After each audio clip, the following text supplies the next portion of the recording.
Hi, everyone. Welcome to this episode of Claims Never Sleep. I'm your host, Meghan Henry, and I'm by myself today.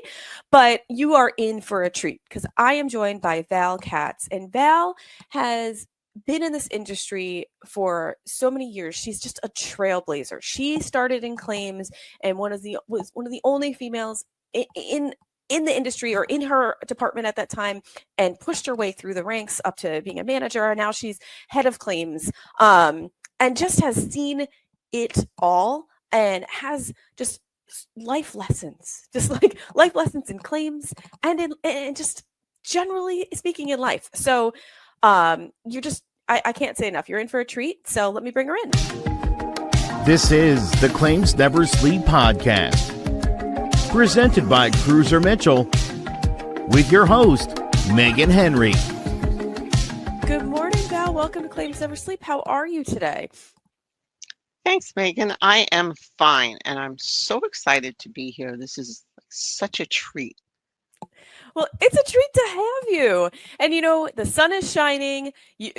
Both our offices are closed today. It's a good day to be sitting down and recording this podcast, I think. It's a great day to do that. Yes. And then after this, hopefully you can get outside, even though it's like a little soupy out today. But maybe go for a walk or something. Enjoy the day off. Oh, I'm going to my needlepoint store to buy threads. I'm going to have a great day. Oh, so what do you how long have you been doing needlepoint? Well, I should start a little bit with my background. We can do that too. When I was a kid, I wanted to be a textile designer. Not fashion, but like design textiles. Yeah. Mm-hmm. Like sheets and, fabric that would be used for clothing. Mm-hmm. And I really, really wanted to do that. But my dad had it fixated that I should be a school teacher, which back in the day, there were three things a woman could be: a nurse, a school teacher, or a secretary. So I could not be a nurse because I fainted blood. Could not be a school teacher because I don't like children. And I couldn't be a secretary because I didn't know how to spell. So when it came time for me to go to school, I went to a university and I majored in economics. And because I had this piece of me that was never satisfied, and I have been needle pointing and doing embroidery literally since I'm 5 years old. Really? My grandmother taught me how to embroider, and I've been doing it ever since. Love it. And, now there's different fibers and stitches and so much fun stuff and beads and little houdinkies you could put on your pieces. So it's a very creative endeavor. And I like it because I get to finish something. Because, in claims, you're never finished. No, they don't sleep. Nope, they don't sleep and they don't go away anytime soon. Well, I love that. So tell me about your process. Like, well, do you like to do it like at night when you're like just relaxing at winding down for the night, or have the TV on? Like, what is your needlepoint practice? I have a chair. I don't know if you remember Archie Bunker, Get Out of My Chair, Meathead, but I have a chair that's set up with, high intensity light. I sit there, I put on the TV, and I just stitch away. Oh, I love it. So what sort of things because I remember doing this with my grandmother, but the most I did was like a pillow. And that it kind of stopped there. I do pillows. I made a pair of shoes. I made handbags. What? Oh yeah, it's wearable art. I did patches. I put on sweatshirts for all the kids. I do pieces that are ultimately framed, and hang. I like to do sassy pieces. What are sassy pieces? Sassy pieces are pieces that have a little bite to them. Like I did one for my niece. It's the Wicked Witch.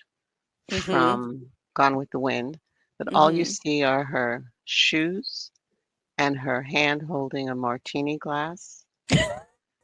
And the caption is, today's a good day. I didn't have to release the monkeys. Yeah.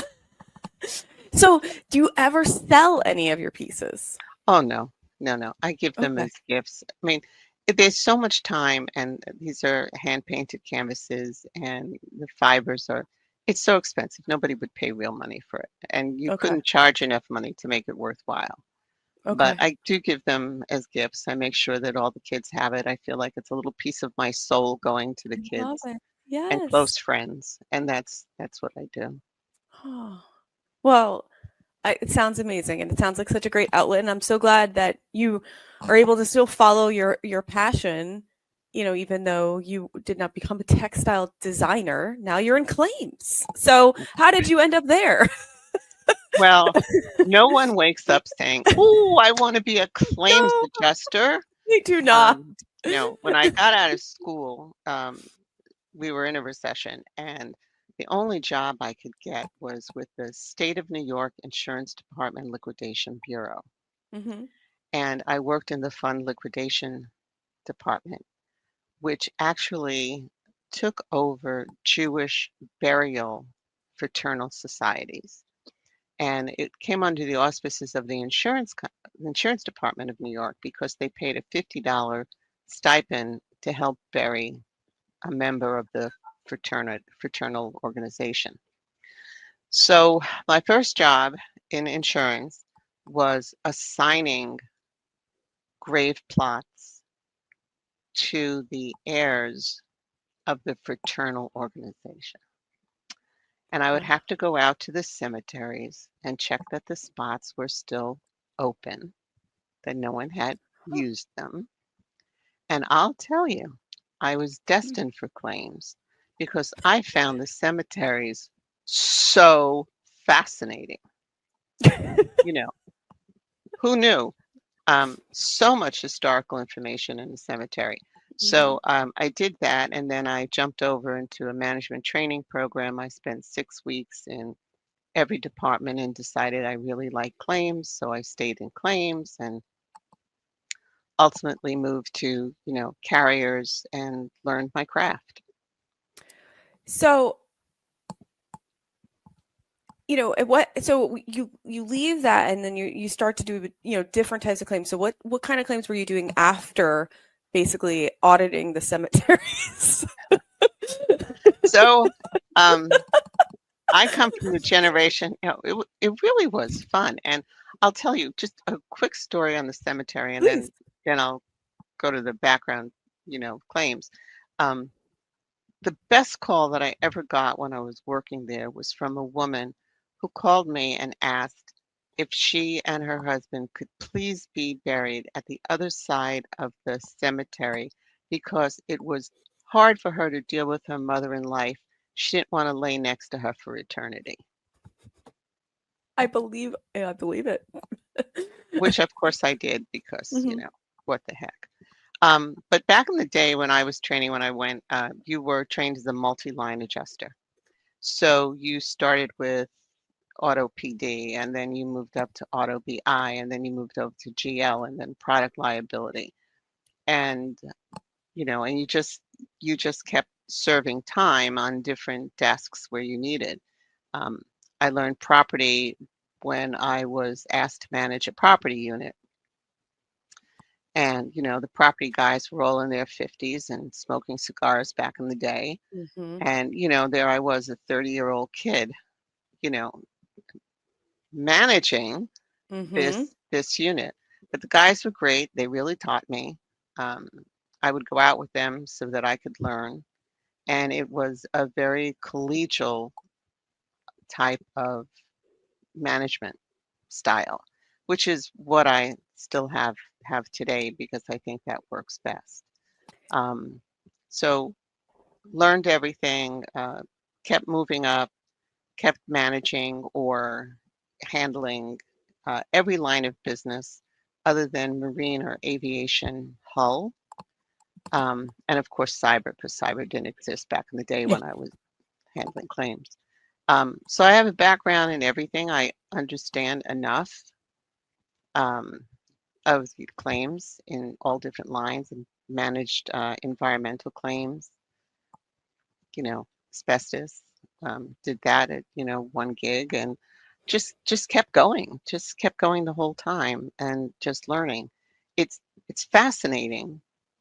Um, it's hard when you're young and inexperienced because dealing with people can be a real challenge. I think Hmm. that's harder than learning the technical aspects of claims. Yeah, I mean, there's a lot of there's a skill set there that's not a easily learned skill set. It is one that I think is innate and then it can be developed. Like, do you find that as well? I think it takes a person who has some emotional intelligence For sure. in order to be able to do that. Somebody who's empathetic. And I think you don't learn that until you're well into your 30s and life has kicked you around a little bit. So when kids are coming up, I call kids, in their 20s because they're kids to me. When kids are coming up, I think the most important thing you need to look at when you're hiring someone to train is whether or not they have the capability to be empathetic but analytical, and Hmm. empathetic as opposed to sympathetic, Yes. which is a very big difference because you feel for people when they've suffered a horrendous loss, but then you have an obligation, to do right by them, but do right by your company. And Correct. so Yeah. I think that's one of the hardest skill sets for people to learn. I do not hire people that I think will be very cavalier about someone having a loss, because then they're not going to do their best to get that person right side up. And it's Yeah. hard, it's hard. It's a lot of work. And um, it's one thing when you have um, an internal claims department, but Emerald Bay Risk Solutions, where I work, our model is using TPAs. Hmm. So every one of my TPAs is my claim department. And one of the great things about it is I've been able to establish relationships with my third party administrators and really work with them to make sure that the people handling our claims have those skill sets. Hmm. And I have to tell you, the groups that we work with are phenomenal. And I'm really happy with them because, as everyone in claims knows, you're the face of the company, Hmm. and it could really damage a company significantly in the marketplace if your claims are not handled properly with the proper empathy, with the Hmm. proper um, speed and accuracy. Yeah. Yeah. So it's a challenge because instead of having one department, right now I've got like 13.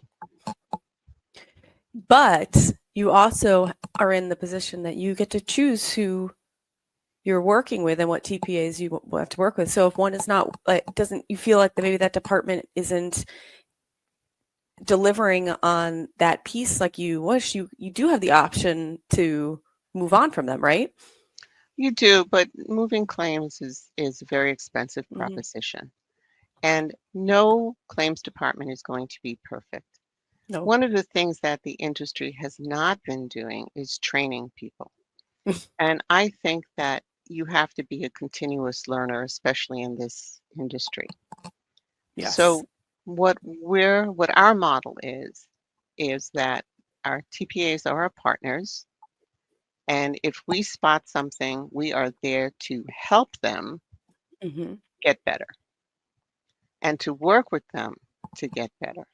And that could be on processes and procedures or strictly technical knowledge. So we try really, really hard to push that forward and to say, hey, we're in the trenches with you. What do you need? How can I help you get it? Yeah. And by building that bond and that type of camaraderie, we get a better result. Mm-hmm. And our programs, I think, are beginning to realize that because, Emerald Bay is a young company. So we're still out there trying to make our mark. But this is really, really important to us. Yeah. So why don't we take a step back though, because we're talking about Emerald Bay, but let's talk about how you came about to get to Emerald Bay and what Emerald Bay is all about, and then we can dig in a little bit more. So Emerald Bay is a new company where we're Mm-hmm. trying to be um, a provider of solutions Mm-hmm. that are unique and data-driven. And these things are, everybody says that. Everybody says, oh, data, blah, blah. Well, I've worked for many companies in the course of my number of years in the industry, and I can tell you no one does it like we do. We get daily reports in from our TPAs, daily data. I can look at every claim. I have Mm-hmm. access to every claim system. We're in there, we're looking, we're doing on the claim side. Underwriting side, they're very, very careful. Our underwriting staff, I've never seen underwriters with the type of discipline that we have, which is great because, we're a company. We do want to make a profit. We do want to grow. And it's a matter of choosing the appropriate risks that will help us get there. Mm-hmm. So we're data driven. We offer unique solutions. We work with our clients to put those solutions together. Um, and we're just all about doing what is right. Mm-hmm. And that is so refreshing because we really try to do right by our customers, which are insureds, right by our programs, which give us business, and maintain an integrity that is rare in Mm-hmm. today's marketplace. So I think that's how we're different. Um, and I love that you're saying that you just want to do what's right, because this is a common theme that comes up a lot on this podcast from insurance professionals, because there is that negative connotation out there, I think, driven by the plaintiffs bar, that insurance companies are just out there for their own bottom line and not to do right by their insureds. And I kid you not, there is not one professional I've had on here that hasn't passed on the sentiment that just like that, like, we want to do what's right by our insureds, and that's it. That's what the insurance industry is trying to do. And I just love hearing it more and more, and especially what you're saying about how MLB is like taking it to a whole nother level, really. And it's a good progression, and I think eventually the message will get to the public. I just don't know. There is still that negative connotation out there. It's hard to get past it. I think the insurance industry as a whole does not advertise well. You get on, you listen to the TV and you hear, Morgan and Morgan, we'll get you everything you're entitled to, blah, blah, blah. Yeah. I shouldn't have said the name of the company, but whatever.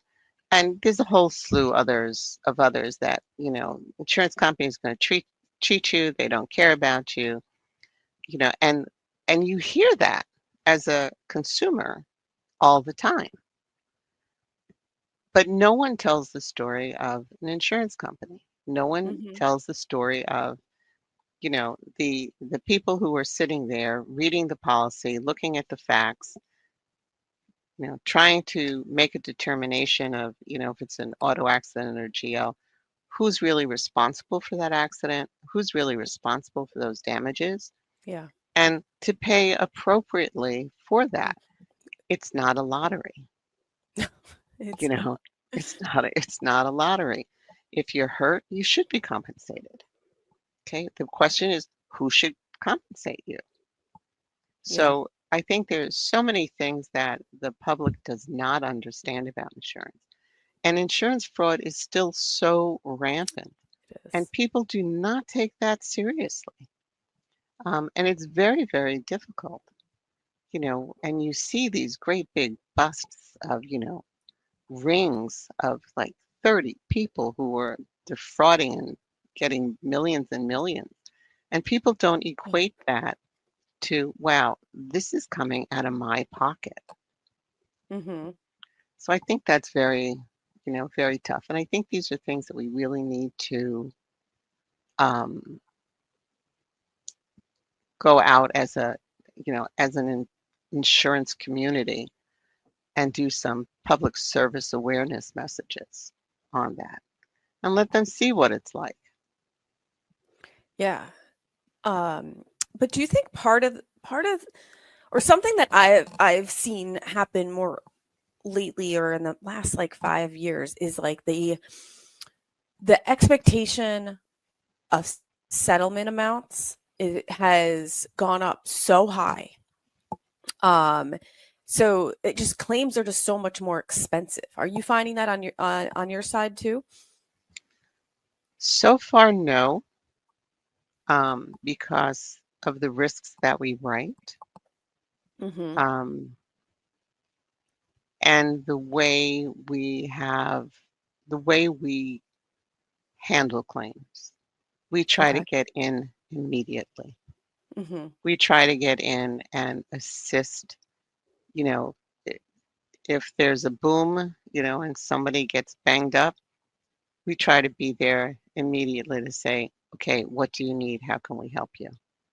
And because we're doing that, I think we are earning trust of our customers, of our insureds, and we're able to settle properly and speedily because everyone in the industry knows the older a claim gets, the more expensive it gets. And if someone is hurt, well, they need help now, not Yeah. 4 years from now. And if you go with an attorney and you go with a suit and litigation, it's 3 or 4 years down the road, which is not helping you now. Are you going to get more money? Probably, but your attorney's going to take a big chunk of that. Right. So you're going to wind up with the same amount that you could have gotten when you needed it the most. Yeah. So, Exactly. and people don't realize that because they don't understand the system. They don't understand how it works. And some carriers have a philosophy of, well, let's see if we, close our eyes, it'll go away. And we don't do that. We're right there. Yeah. So what types of claims are you seeing, or what types of claims do you have at Emerald Bay? Well, we've got some of everything. We've got a lot of property, personal lines, as well as commercial. We had a few of claims from the California wildfires. Mm-hmm. We had a couple of tornado claims. We have some bodily injury claims because we have a general liability book as well. So we're all across the board. We are a multi-line claims department. Headed by you. Yeah, headed by me. What I wanted to actually backtrack to though is when you first entered into the world of claims, because you started this by saying, like, when you graduated, there was 3 career options, and then you found yourself going to college, majoring in economics, and taking a whole different career option. And I imagine at that time you were one of the few women in that position, and Yes. probably then not soon after one of few managers. So tell me about that experience, kind of rising up through the ranks as a young woman in a very male dominated field, but really kind of breaking the glass, it sounds like. When I started, women were considered too emotional to be supervisors. It was rare that a woman could be a field adjuster. and now Mm-hmm. some of the best field adjusters in the industry are women. So there was a lot of prejudice. Um, and then, of course, the women's movement and becoming a feminist. I think I was born a feminist. Um, we started pushing. And back in those days, one woman would help another woman.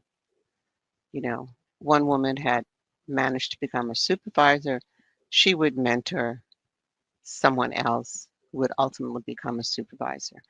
And as we grew and started to manage, first we would manage small claims offices, and then we started to have real experience and we could manage large claims offices.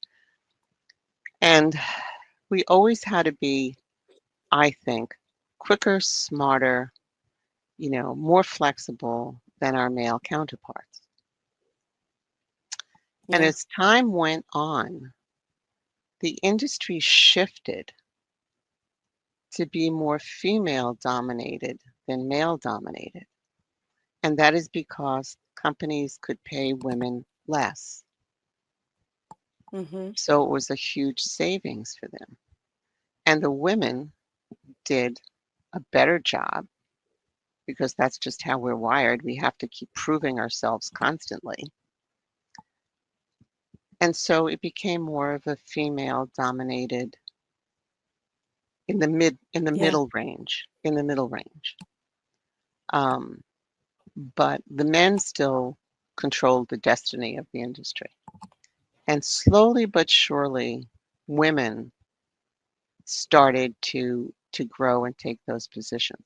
As a matter of fact, I am very proud. We have our CEO is a woman, Tracy Sherris, Mm-hmm. and I am like thrilled to pieces to work with her. Yes. So this has been, great a great um, opportunity. You also don't see many women who are head of claims. So we Yeah. have a female CEO. I'm head of Mm-hmm. claim, and this is really, really exciting. Um, so it's just a matter of women taking advantage of opportunities that are open to them. Um, and again, I want to go back to the continuous learning. You know, you get a degree, you might get an advanced degree, you might get a CPCU. That doesn't mean you stop.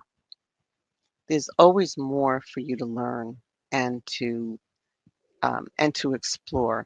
And the more you know about the insurance industry as a whole, the more valuable you are to your company. So Yeah. this is great. I'm a great believer in the CPCU, Insurance Institutes of America.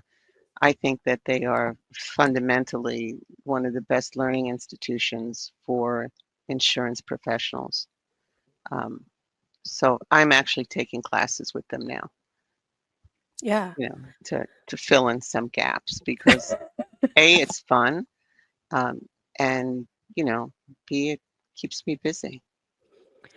And it's funny though, or I don't think it's funny. I think it's fitting that we were talking about how claims there needs to be a sense of empathy, and I think generally speaking, women are just more empathetic individuals. Generally speaking, not to say that men aren't, but I just say it as a whole, and it's kind of fitting that we are seeing this rise of women in these management roles in insurance because it isn't more these are the it's a more empathetic person to be in this role in claims, don't you think?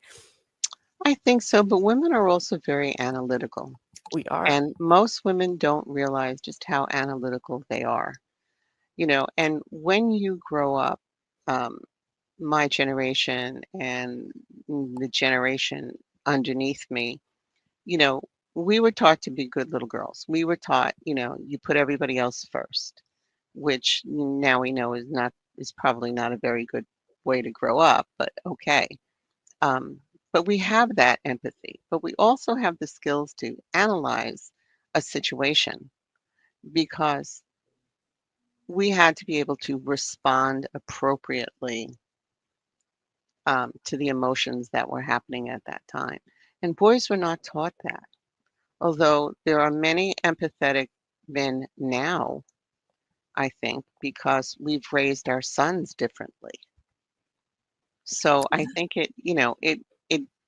it's just a great circle on how to do this kind of thing. But the insurance industry has never been one that is associated with empathy, that is associated with doing the right thing, because they're the deep pocket. And the whole push of society was to access that deep pocket, not realizing that you're going to get paid either way. Why make it harder on yourself? Kind of thing. So, So let's talk a little bit about working with outside counsel, though, because you've had lots of experience with that as well. And I have a lot of attorneys who listen to this program who are kind of looking for like the secret sauce, so to speak, of what carriers and adjusters are looking for and like how they can best serve their clients. So what are some of the things that you've seen in outside counsel that are attributes that you're like, yeah, I love how they do this. Or it just makes it an attorney that you want to keep using? When I was growing up in the industry, I learned so much from my defense counsel, because my defense counsel would take the time and talk me through the litigation process, what they were doing, how they were doing, what the law was, how that impacted my claim. And those individuals took a lot of time, where they weren't billing, to train me so that I could be a better partner with them. I think the big push in the claims world is that the claims professional controls the claim, and that you just don't pass it off to defense counsel and say, yeah, okay, go handle the claim. Yes. Because that's not defense counsel's role. Okay. Your skill set and a claim skill set are very, very different, and they have to be able to mesh. And the dialogue between the claims professional and defense counsel is critical for that, because I can't be your partner unless I understand what it is you want to do on the claim. And you can't be my partner unless you understand, my motivations for getting this claim shut down. And I think the best defense counsel are those that will give the claim professional time and explain the law to them, so that the claims professional who understands it gets a better understanding, and you work as a team, and you discuss making decisions, because that's, the first discussion might be a long one, but the next one is going to be shorter, and the next one after that is going to be shorter, because you're on the same page and you both understand what the other is doing and what the goals are. So for me, growing up in this industry, I made counsel my partner. And when I didn't understand something, I was comfortable enough to pick up the phone and call my counsel and say, I'm not getting this. Why are we doing this? What about? And have that discussion. And I have to tell you that the people that I worked with growing up in this industry were always gracious and kind and gave me the time. To this day, there are people that I can still call up and say, I'm not getting this. What do you think? And we have that conversation. Okay. Likewise, I've had counsel call me up and say, what's the process around this? Yes. Okay, what's the process around this? I don't understand what's happening. And then my background and my knowledge, I can help. So it's a two-way street. And I think that is incredible. And the point of it is, you're working with defense counsel. Yes, you want to bring the claim to a fair resolution. which means you're going to pay what you owe. Okay? And you're Yes. going to make sure that the person who's responsible for the loss is responsible for the payment. And sometimes that's not you. Sometimes it's someone else involved, and you have to work towards that. So a person is compensated for their loss, but they're paid by the right party. And that's Mm-hmm. something that, again, the insurance industry doesn't capitalize on. They don't explain it. And so people don't understand it. They just know you're an insurance company and you don't want to pay me.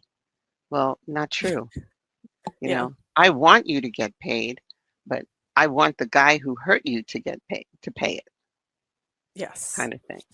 So I think that's a tough thing. Counsel is critical. I think counsel understands that most claims should be settled relatively quickly. There are claims that I do think you should fight over, especially if you are, not the liable party, especially if it's outside of your contract. Um, I think you have to fight those claims, but there are claims that you owe it, pay it. Yeah. Let's not waste time. I want to go back to what you said about you asking questions of your attorney and your attorney asking questions of adjusters, because I feel like that's such an important point on both sides. Because I feel like attorneys have a tendency to always want to know everything and not let anyone know if they don't know something, which can get them into a lot of trouble. And you know what? We don't, unless you've worked in claims, you probably don't know the inner workings or what happens behind the scenes unless you ask or you've already, worked in that profession. Like, for instance, my partner Jen, she worked in claims for a number of years. So she understands some of the behind the scenes stuff, at least related to the companies that she worked for. But I think that's a very important inquiry for counsel to ask of their claims professionals, because it just like, hey, what do you need from me? How can I make your life easier? And when I give you, like, what do you need on your end to get the right information to the people you need to get it to? Because it doesn't stop at that professional. It goes on behind that, further behind them. So, how can I send information to you that makes your life easier? Or if you have to request authority, what's the best way for me to get that to you? And having those conversations, I think, is important, and not a sign of weakness, but a sign of, like, understanding that there's more to this process than just sending an email with an attached report. Well, claims people are also loath to say, I don't know how to do this. I don't understand this. So it's on It both works both sides, ways. right?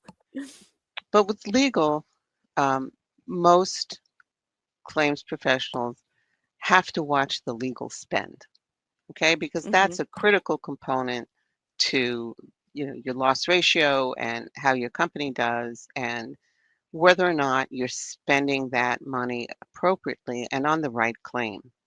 For instance, if you have clear liability on a claim, you're not going to go to trial. You're going to settle the claim. Okay? You're going to do the right thing and you're going to try to do it quickly and get that claim resolved. Sometimes you have to go to court. Sometimes you need a lot of discovery. Sometimes there are many participants in one suit, and so it's going to be, expensive. So the first thing is a claims person's going to say, hey, I need your budget. And they use that budget to establish an expense reserve on the claim file, which is critically important. And I don't think counsel understands how important that is. And then, as time goes on, that budget has to be revised because things happen on a claim. You find out different things through discovery. You may need to bring in more experts. So that budget has to change. And again, that reserve has to change. And that is one of the things that a claims person has to watch and monitor. And it gets to a point where you have to go up to the next level for authority. You have to be able to say, hey, I need more money for my expenses, and here's why. Here's the budget. This is what we've done. So it's both sides working towards the same goal. And I think counsel sometimes forgets that there's a budget because they're very busy, doing all of the legal things on a claim file.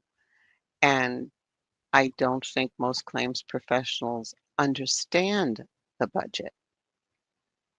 Okay, because they should be watching that budget and they should be saying, hey, Megan, we're at 70% of the budget. It doesn't look like we're going to settle anytime soon. Can you send me a revised budget? So I think all of these things are critical. It's both sides. It's the two sides of a coin. And the claims professional, though, is really under the gun to save money, to make sure that the money spent on a defense is worthwhile and it's appropriate for that claim. And that, the big thing is, do I have enough information to make a decision on this claim? Do I have enough information, from what counsel has done, from my investigation, to determine whether or not I should pay this claim? And there's a whole debate about how much information you really need. You're never going to have perfect information on a claim. You're never going to know everything. Nope. And the longer you keep that claim open, the fuzzier it's going to get. So when is it enough? When is discovery enough? And we look at, from a claims perspective, we look at our counsel to say, are you comfortable if I pull the trigger on this? Do you think your discovery has given us enough of the facts that we have an appropriate resolution now? Do we really need more discovery? Do we really need more experts? Okay. And that is something that the claims person has to look at, because we want to resolve the claim. And our counsel is there to uphold the law, okay? To make sure that the law is properly applied, okay? And that the information is correct and the information is accurate for the claims person to make the decision. Okay. And a lot of times, the claims person is going to be intimidated by counsel and is going to say, well, what do you think the case is worth? And counsel is looking at it from a different perspective. So the real question should be, I think the claim is worth X. Do you agree? And have that conversation, as opposed to putting that all on counsel. Okay, and then counsel deciding what a claim is worth. Now, counsel will do investigation and look up jury verdicts and make a recommendation. Hey, great. But it's a recommendation. It's the claims person who has to come up with the number. And it should be the claims person who negotiates the claim.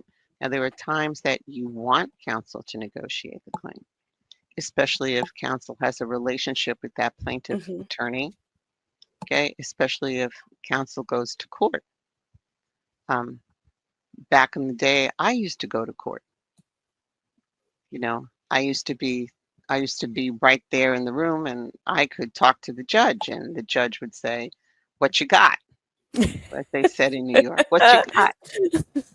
And my response was, don't have much, Your Honor, but I'm willing to give it to you. That kind of stuff. I once had a judge threaten to lock me up for contempt because I didn't have enough money on the table. So, and there I am, crying, I don't want to go to jail. I don't want to go to jail. I don't want to go to jail. But that's how you get tough. That's you build up Yes. scar tissue and you learn how to tough it out. Now I would say to the judge, okay, Your Honor, nothing I can do about it. Here, cuff me. But I'm glad that you touched on, or that you talked about, pushing back, and what the role of the adjuster should be and the role of the attorney, because we talk about this all the time here, like, because we give free classes to claims professionals, and we preach, like, you are in charge of the claim. You don't need to take what your attorney tells you just because that's what they told, because it's your attorney and they told you. If they're saying we're taking this deposition, we teach our associates this too. If they say we're taking this deposition, why? Why are we taking this deposition? What are we trying to get from this deposition, and where is it? How is it bringing us closer to our end game? Because first you need to define what your end game is. Everything you do should be getting you to that end game. You're not just taking this deposition because, oh, well, so-and-so said that they might know something. Maybe that could be important for your end game. But if it's not, maybe we don't take that deposition right now. Maybe we take that deposition later if we need to.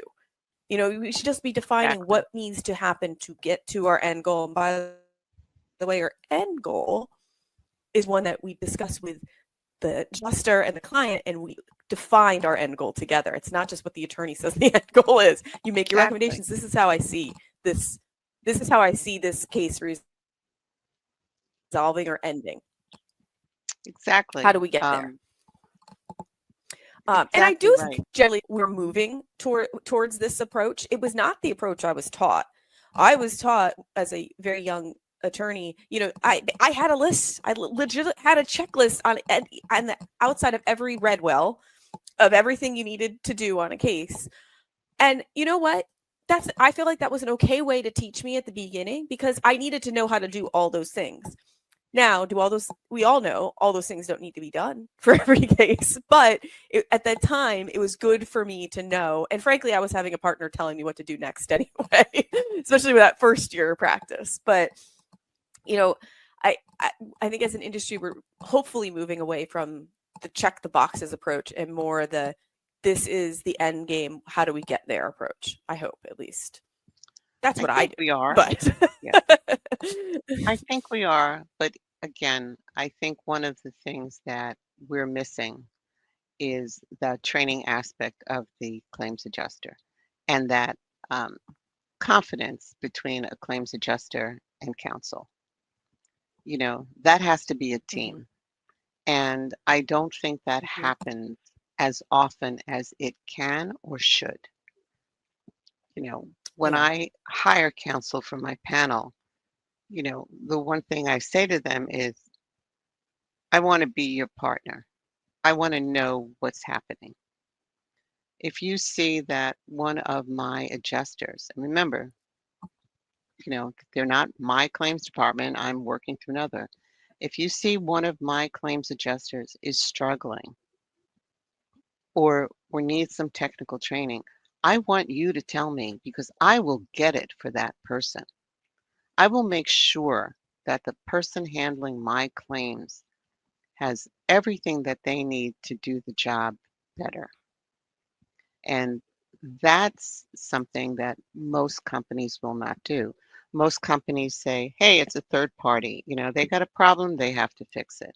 Well, I don't believe that. If you're my partner and you're handling my claims and my reputation is in your hands, I'm going to do everything I can to make you stronger and better. Okay? And that means if it needs technical training, I'm going to make sure you get it. If it's training on how to talk to a claimant, I'm going to make sure you get it. And if it turns out that you really don't have the stuff that it takes to be a claims professional, I'm going to help you find another job. That's a real mentor. Because not everybody can do this. No. And I agree. Especially in the workers' comp arena, you have adjusters who handle claims for years and years and years and have a very personal relationship with the person who was injured on the job. And you're really working to help that person. and sometimes you just don't have the stuff. I had this one outside field guy who was paying every water damage claim. And I started looking at the claims and I realized, well, this isn't covered. So I called him into my office and I said, hey, you know, this isn't a covered loss. Why did you pay it? And he said, oh, they're such nice people.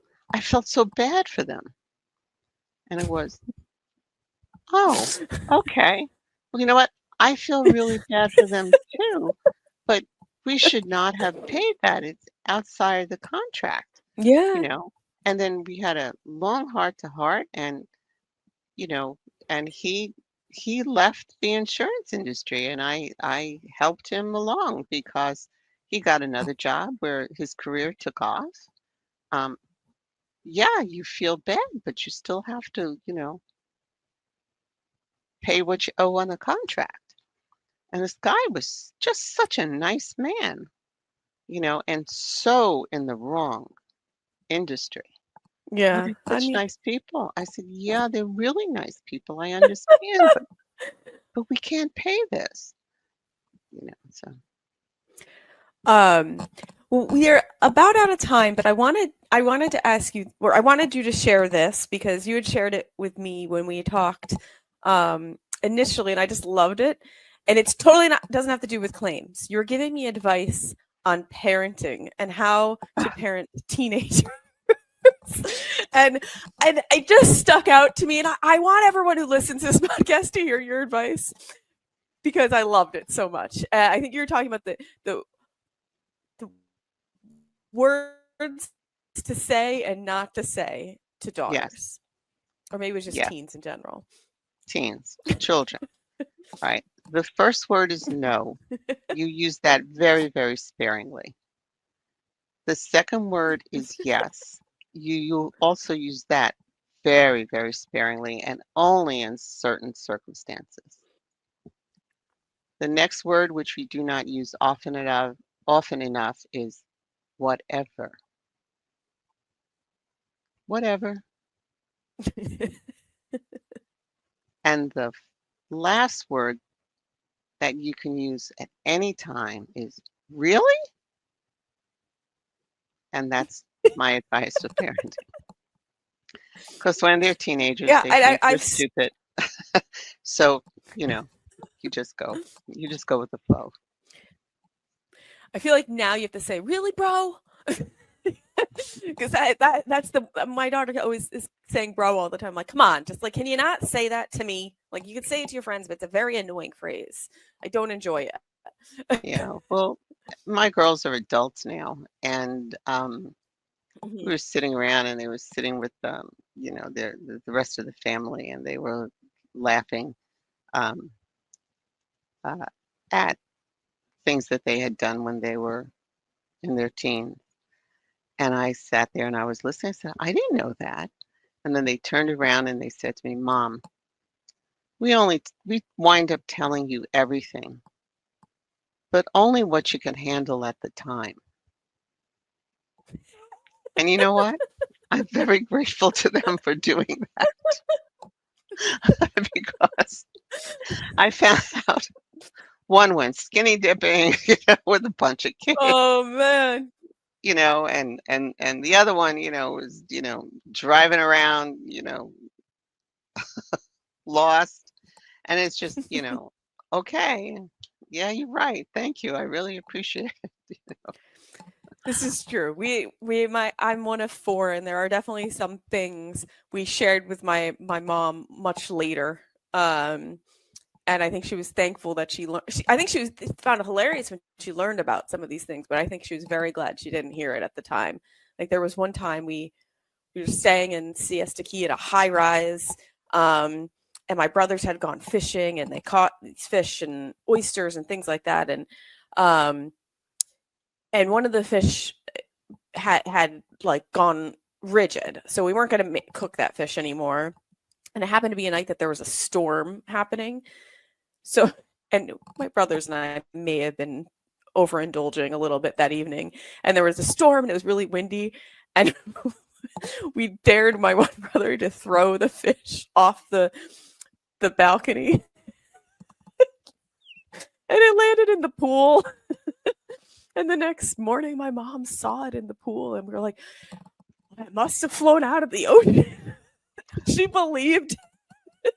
And it was at my brother's rehearsal dinner. In my speech that I divulged the truth, this is like 10 years later, and my mom nearly died. She's like, wait, do you mean that fish didn't actually fly from the ocean? We're like, no, Mom, that fish didn't catapult from the sea into the pool.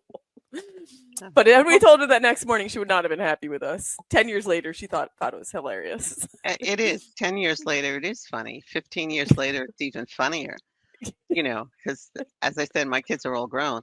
But, some of the stuff I listened to and I said, oh my God, if I had known that, I would have had heart failure. Yes. I find out that two of them, one of my daughters got really drunk at a party, and we're a blended family, so the kid who was driving her, I call him my son because I expropriated him from his parents, was driving, and they got pulled over by a cop, and fortunately, Mike wasn't drunk. My daughter was, and as the cop pulled him over, my daughter got out of the car and she got sick on the side. And the cop said to her, "Are you drunk?" And she looked at him and she said, "No, bad shrimp." So I find this out a billion years later, and it was, first of all, you get pulled over by a police officer. That's awful. But second of all, you were drunk? How did that happen, my sweet baby? It was only one beer. Yeah, right. I love the response too. It's very quick to blame the shrimp because it's believable. Yes, that shrimp cocktail can get you. Yeah, and that kid is, So that's how it is when you're raising teenagers. You need I think you need a really, which covers everything. It does. Well, Val, before we close up, this is something I ask of all my guests. If you, knowing what you know now, what advice would you give your younger self?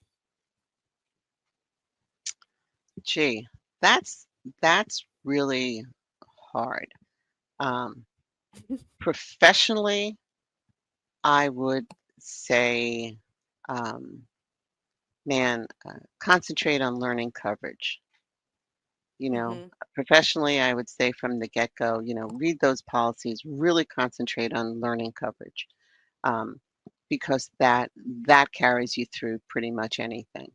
And I still do this today, do it, but I would have put more of an emphasis on learning coverage, as opposed to learning the process and procedures, and how to guide a claim through, because you start with coverage on every claim. Personally, I think I would tell myself, maybe you want to be a school teacher. But not really. My father was so upset with me for not becoming a school teacher. I think really, personally, I would tell myself to have more confidence and realize I didn't have to fight quite as hard as I did, to get through the ranks, because I must have spent 15 years being the only woman, in the conference room. And those were hard days. Yeah, those were really hard. And I think maybe I would tell myself, don't fight so hard. It'll come. But of course, you don't know that when you're starting. No, you don't. Well, I think that's great advice, and thanks for sharing. So, Val, I appreciate so much having you on today. I love talking to you. I could listen. I think I want to have you on just to like life advice from Val. You do a little side segment. But of course, everyone who's listening, if you like what you hear, please like and subscribe to Claims Never Sleep. You can find us on your favorite streaming platform as well as YouTube. And I appreciate you tuning in. This is the Claims Never Sleep podcast, presented by Cruiser Mitchell, with your host, Meghan Henry.